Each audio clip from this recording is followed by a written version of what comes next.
Hello everybody, welcome to Handstands with Natalie. I'm Natalie, I teach the Art of Handbalancing. This is a Q&A video where I'm going to try and answer some of your amazing and thoughtful questions that you sent to me on Instagram. I got loads of questions, so I'm really trying to cover the ones that are interesting to a maximum amount of people.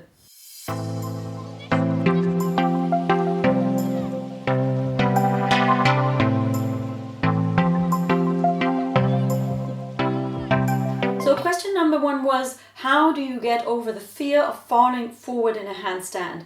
And my answer to that is obviously the more endurance you build up and the more you practice with the wall, the safer you are going to feel in a handstand. But one of the key aspects of feeling safer when you kick up into a handstand is also to curve your back, to round your back and elevate your shoulders. Usually falling forwards happens more or is more likely to happen if you are entering the handstand with a straight back, sticking your head out. So if you are entering the handstand like that, sticking your head out, having a really straight spine, then you have a drive forward, right? So this is kind of where the direction of your momentum goes. And you want to work against that by rounding your back, making sure that your shoulders are properly stacked above the wrists, and you want to round your back here. You want to be ready to take the weight, right? So that you just have to kick up and position your hips.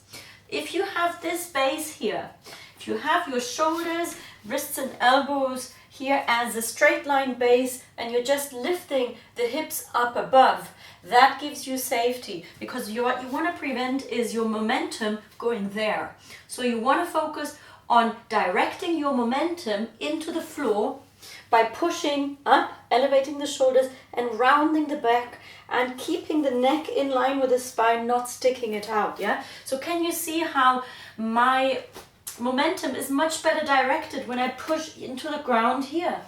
I elevate the shoulders and I don't even have a chance of falling forwards at all unless my back is straight, and that is when my momentum is directed towards the front.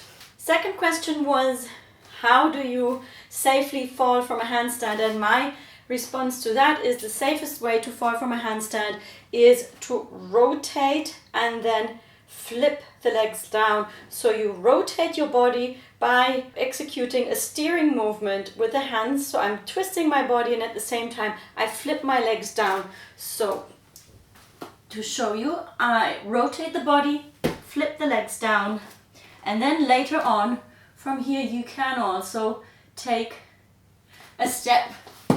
But the most important part is to get the legs, the feet to the ground as quickly as you can, while at the same time rotating the body so that even if you have a lot of momentum, you can still safely fall. Yeah? So I did have a lot of momentum there, and still I was able to catch it. Next question. Is there a way to put less pressure on the wrists in a handstand, or is there a technique that prevents you from having lots of pressure on your wrist? And my answer to that is unfortunately not, because in a handstand inevitably you are going to have your full body weight on your wrists and that executes a certain amount of pressure. It's inevitable, but we can prepare the wrists better for weight bearing by strengthening the muscles here in between your fingers at the base of your hand.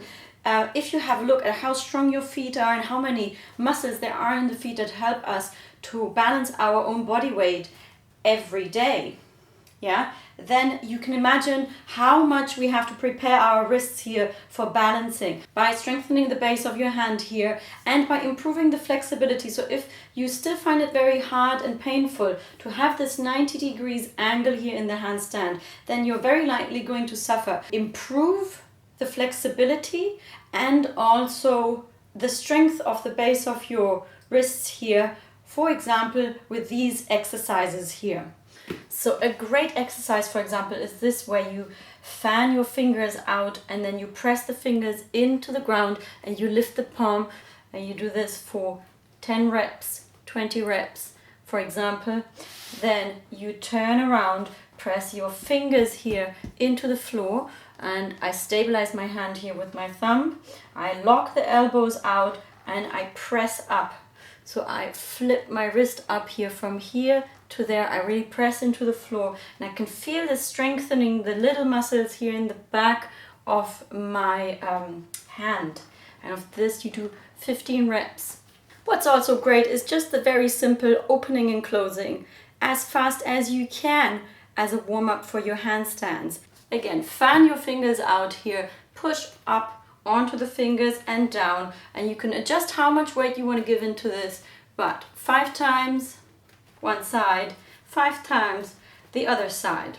This should give the strength in your wrist a boost, and if you have pain, I recommend you should at least invest 10 to 15 minutes every day of your handstand practice to strengthening the wrists. Really make an effort and invest time so that you can feel your hands are getting warm and tired. Only then are you really working the muscles in the base of your wrist. Turning the thumbs front in a handstand is really just something that's useful for people with very stiff wrists, and as a transition to eventually improving the flexibility in the wrists. Sometimes what I recommend to people is to use a handstand block, because there you can curl your fingers around the block, and this is really great for improving strength at the base of the wrist. And you can also get slanted blocks that have a little bit of an angle, and if your wrists are very sore, then that's often what I recommend to people. So you start your handstand practice on the floor, and then by the end, when your wrists start to get very sore, you move on to the blocks to give yourself a bit of a relief, while at the same time being able to continue to practice. Thank you very much for submitting all these amazing questions about one-arm handstands and lifts and presses. I'm hoping to cover in another video, and with the videos I'm going to publish here on YouTube. Also, do have a look at my Vimeo videos. They sometimes cover just more complex and more advanced hand balancing things. And thanks very much for watching. Have a great day.